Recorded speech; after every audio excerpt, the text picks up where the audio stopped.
Hey guys, so as you can see, I got the engine into the engine bay. I had to cut the recording short last time because the weather changed for the worse and it started raining while I was putting the engine in, so I had to cut the recording short. But basically all that's happened is I put the engine in. I've started already attaching some of the bolts. There's one here and the one right in the back. I'll show you that once I get under the car. I've also got this one up here put on. I'm going to quickly go under the car and show you a couple things. Okay, so when I was putting in the engine, I forgot all about this engine mount right here. There's an engine mount right there. You can't really make it out because it's black, but there's an engine mount. I forgot to put that in when I assembled the engine. I put the transmission on it, and I didn't put it in. I just threw the engine in. So that's one thing to consider. It was actually easier to put it in with the engine out. So the engine was out. I put the mount in first, and then I lowered the engine down on it. That's the way I did it. I found it easier, but that's just basically self-preference. You can do it any way you want. But basically what I'm going to do now is finish tightening, putting on all the mounts, and then I'm going to start connecting some of the wiring. Okay, so we're going to start from the engine mounts. We're going to do the first engine mount, which is right up in the very front of the engine. It's right here. It screws on right under here. There's two holes right under there to screw it on.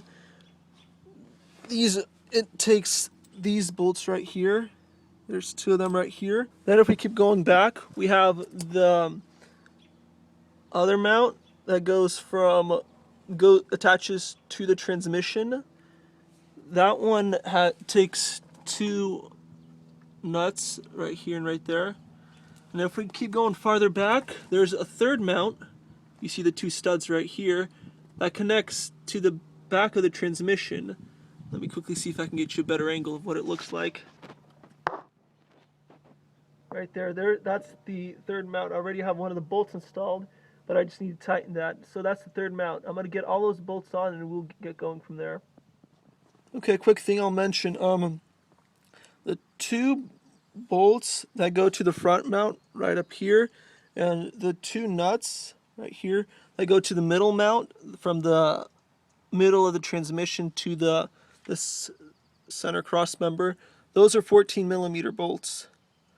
The two nuts right here that go to the very back to those two studs, those are 17 millimeters.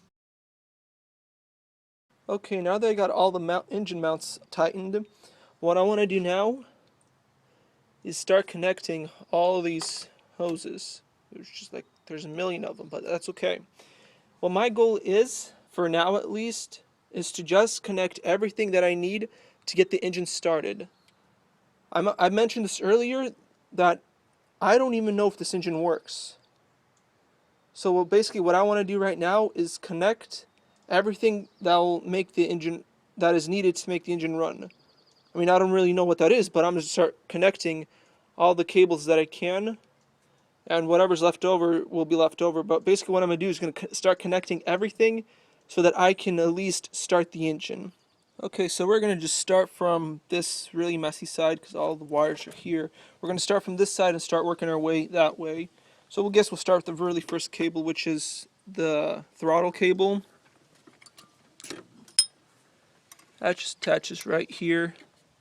First attach it down in there.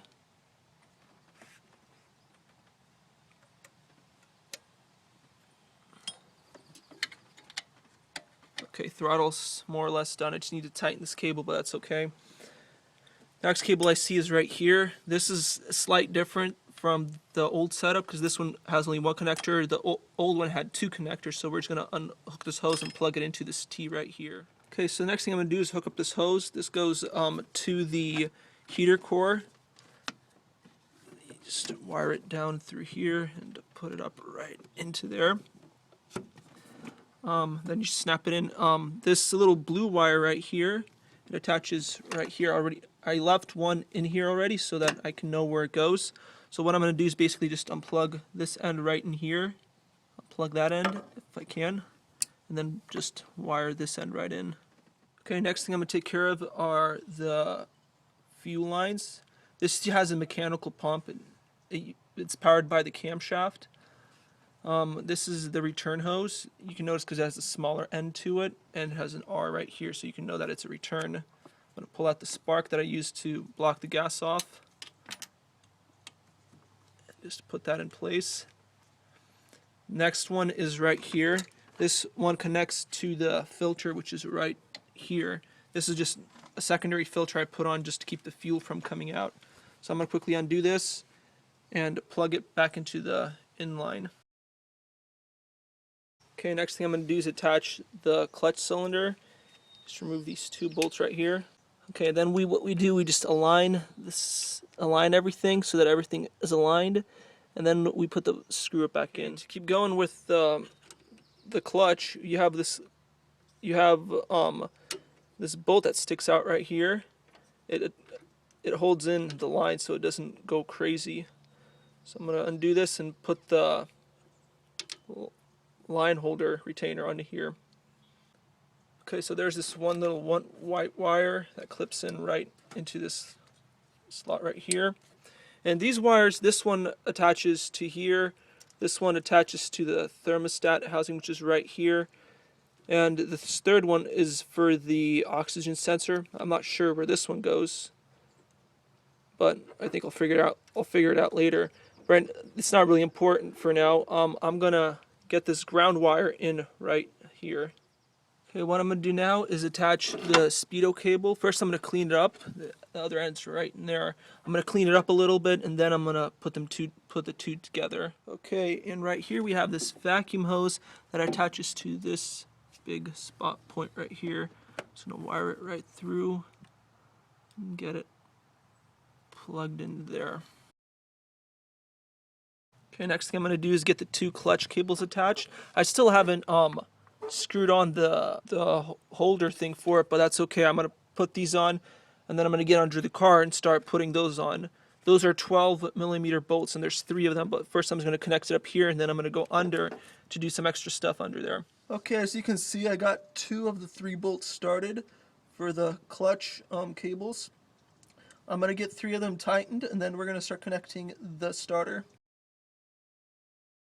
Okay, now that I got the 3 bolts connected, next thing I'm going to do is connect the starter, which is right up here. You can see the black connector right there.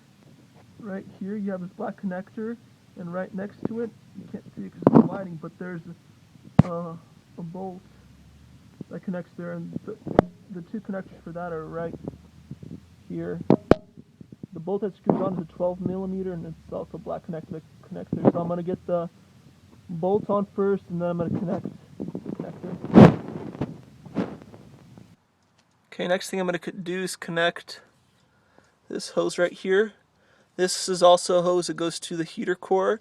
Connects right back here. I mean, it's not really necessary to start the car, but I don't know. I'll just plug it in right now. Why not? Okay, now that I'm done, or somewhat done under the car, there's a few more things to connect. There's this ground right here. I left the old one on so I can just literally swap these 2 out. So I have just a few more wires that need to be connected. And once those are connected, like this blue wire right here, I have a few more wires to connect. And thinking after I'm done connecting these last few wires, everything should be good. These wires up here go to the alternator, so I'm just going to leave them the way they are right now. Not pay too much attention to those. Back here we have some connector that goes to there, so I'm going to try to find which one that is. I have an additional unit here, so I'm going to quickly undo it and change it out and plug whatever wires I have left over. Plug those in. Okay, so right here in the back we have a few connectors. There's this green one right here that attaches to this gray one. There's this red connector that attaches to this red piece right here, and this black round connector that gray that attaches to this other gray connector. So I'm going to get those attached. Okay guys, so as you can see, I have the distributor connected. I'm going to quickly connect it to its wire right here, which is this wire right here. I'm going to get that connected, and this car is almost ready to be started. Okay guys, so I was doing some thinking and I decided I want to install the radiator because when I start the car, I don't want it to just run for a little bit. I want it to actually run for like 10-20 minutes. So I started installing the radiator. I got the top hose in. The bottom hose has not been yet installed because I don't have the cover for the housing. I'm not going to put in the thermostat in. I'm just going to run it clean so it just circulates through the system. So I'm going to quickly attach, there's a connector right here to attach. This connector here attaches to here. And then tighten this down and just attach the hoses, and basically the radiator is ready to go. Okay, I'm going to quickly attach these two brackets. They go right here. Right here, there's a couple of bolts right here. Goes in this little general area. The reason why is because this bracket right here holds a pulley. This pulley goes right here, and it adjusts the belt. The belt goes around here for the water pump. So I need to take care of that. Okay guys, so as you can see, I got the mounts on. I hung up the air conditioner just so that it's not hanging by nothing. So all that's left to do is to put in the alternator or the generator, whatever you want to call it. Put the belt on it so that it powers the water pump. Okay, I got the alternator on. So what I'm going to do is connect these three wires. There's this one, this one, this one, and this one. These two go to the alternator. This one connects to this little sensor right down there, and this one connects to the air conditioning, but this one I'll plug this in for now. So I'm going to get that on. This one screws on with the 10mm right up in front here, screws on. I'm going to get that done and we'll keep going. I forgot to torque down this bolt right here in the center. This is a 17mm bolt. The torque specs for it are 87 foot-pounds. I'm not going to be able to torque it until I get the car onto the ground, so I'll get that done later, but I'm just letting you know right now, that bolt, you want to get that one torqued down so it is tight and so it doesn't come off, because that pulley is very important. It drives everything. The air conditioning, the water pump, the power steering. If that thing falls off, your car can overheat, the battery can die, you can lose control because you're going to have to steer a lot harder because your power steering isn't going to work. That's a very important pulley. You don't want it to fall off. Get the car all the way to the ground. I'm going to quickly torque down that one 17mm bolt I was telling you about. That's 87 foot-pounds. And while I here have the torque wrench, I'm going to quickly torque the wheels as well. The torque specs for the lug nuts are 70 to 80 foot-pounds. I'm going to do like 75. And then I'll get the car all the way on the ground. Okay, so now I'm going to put the windshield washer fluid tank back into its spot. You don't really need this in the car to test drive it, but I might as well just put it on here just so I don't have to worry about it. Basically, you have your hose that goes to here. You have your connector that goes to here. This little slot right here slides in between right here. And then you use your 10mm socket to tighten it, fasten it to the car.